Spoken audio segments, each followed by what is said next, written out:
Buenas tardes. El Ministerio de Cultura de Cuba y todas las instituciones adscritas a él rinden homenaje hoy al líder de la Revolución Cubana, Fidel Castro Ruz, en el aniversario 95 de su natalicio. Vínculo constante, profundo y hermoso sostuvo Fidel con la cultura artística y literaria de la nación. Las escuelas de arte, las casas de cultura en cada localidad, los intercambios de ideas con intelectuales y artistas fueron principios que él mantuvo toda su vida. Nuestros reportes de hoy les acercarán a parte de esa historia. Hace 30 años, el 13 de agosto, se entregaba el Gran Teatro de Santiago de Cuba, que adoptaría el nombre del primer romántico de América.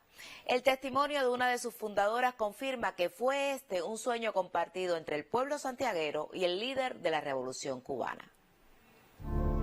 Para cumplirle un sueño a Santiago de Cuba se juntaron las manos de muchos hombres y mujeres 30 años atrás. Y esta era una obra que era casi una deuda con Fidel.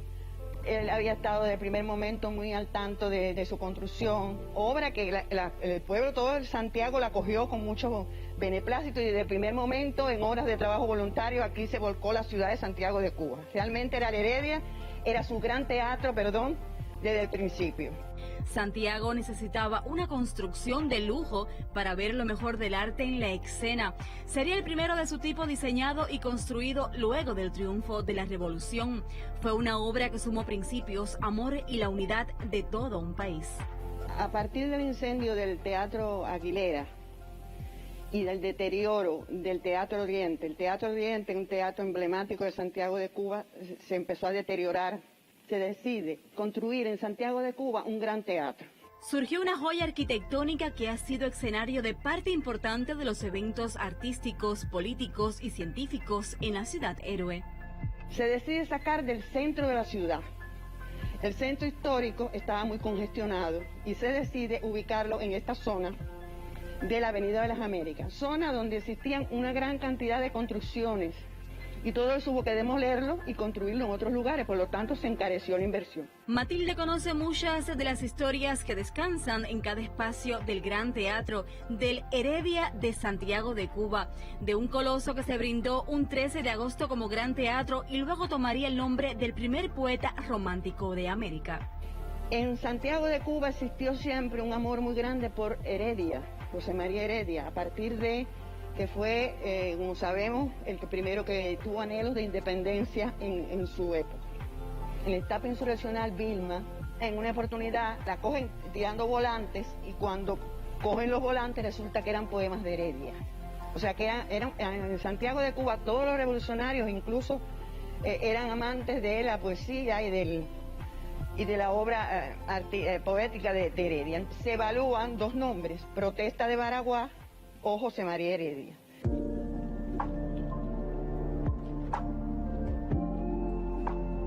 Treinta años atrás, el 23 de agosto, el Coloso ofreció su primer espectáculo y se dedicó a la Federación de Mujeres Cubanas.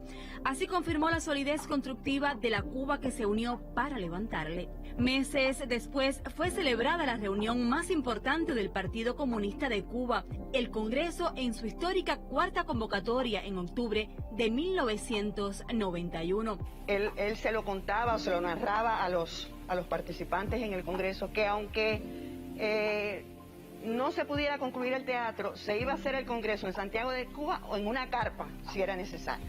Cuando aquí el contingente de Antonio Maceo se enteraron que había esa posibilidad de que el teatro no se concluyera y que se hiciera en una carpa en Santiago y demás, pues los constructores se tiraron para la obra y sacaron una gran tela que decía teatro sí, carpa no. Fidel Castro expresó en aquella ocasión: el Teatro Heredia no es una obra para el cuarto congreso del partido, es una obra para la historia. Robier Mesa y Karina Sotomayor, Sistema Informativo de la Televisión Cubana. Hoy también en Cuba se recuerda a los hermanos Luis y Sergio Saiz, quienes fueron asesinados el 13 de agosto de 1957. Muy jóvenes, valientes, con una sensibilidad especial hacia la literatura, en sus breves tiempos de vida, Luis y Sergio dejaron profundas huellas y admiración a quienes le conocieron. Hoy están presentes en la obra de los más jóvenes creadores de la nación que tan valientemente defendieron. Y en momentos de gran complejidad para la revolución, Fidel Castro decía que la cultura era el escudo y la espada de la nación. Fidel hacía suyas las palabras de Martí: trincheras de ideas valen más que trincheras de piedra, y agregaba: sin identidad, sin cultura, no hay libertad posible.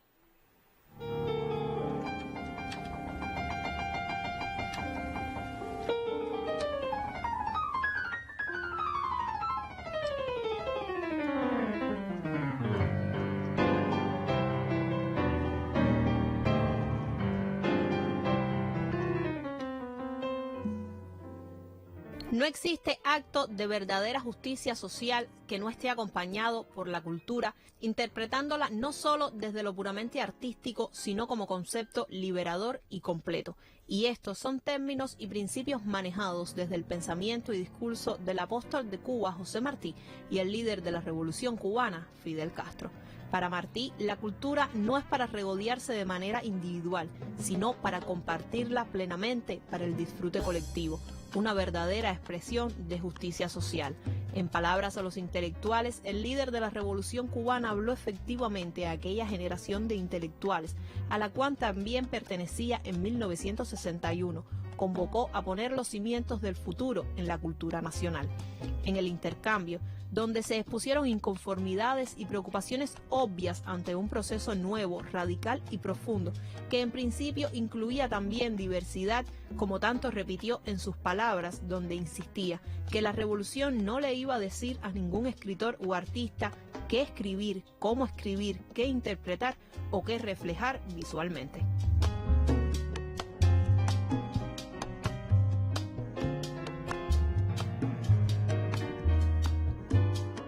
Para Fidel estaba claro también que el arte se acompaña, se promueve, se convoca para las mejores causas y sobre todo para el disfrute del pueblo. Máxima preocupación del líder en ese y los momentos posteriores. Surge de ahí la unión de escritores y artistas de Cuba, que aúna a intelectuales y artistas con diversidad de criterios, con diversidad de estéticas, donde la libertad artística se entiende desde la función e incidencia social del arte y no desde egos necesitados de protagonismos a toda costa y a cualquier coste. Nunca Fidel dejó de reunirse con artistas e intelectuales de Cuba, incluso en los momentos más álgidos en la historia del gremio, y bajo esa máxima habían surgido y surgieron después muchas otras instituciones culturales que hicieron crecer las posibilidades de creación de los artistas, pero también ampliaron a la máxima expresión los accesos del público al arte, incluso en aquellas manifestaciones que en gran parte del mundo todavía hoy son privilegios de élites. Pero más allá del arte, Fidel entendió a la perfección, acompañó e impulsó la defensa de la cultura como el concepto amplio que es. Cuidar cada expresión raigal en cada territorio del país fue siempre importante. No hay una institución cultural cubana que no tenga que volver a Fidel hoy para hablar de sus cimientos, para narrar una anécdota fundamental en su historia, para contar cómo en su papel de líder indiscutible y abarcador llegó a cada una, ayudó en su crecimiento, compartió el orgullo por lo logrado y por ver crecer el nombre de Cuba ante el mundo, una obra en la que el arte cubano en revolución también ha tenido un papel esencial. Nuestro abrazo a los creadores del arte revolucionario por su contenido. Dagné Relova y Liet Lorain, Sistema Informativo de la Televisión Cubana.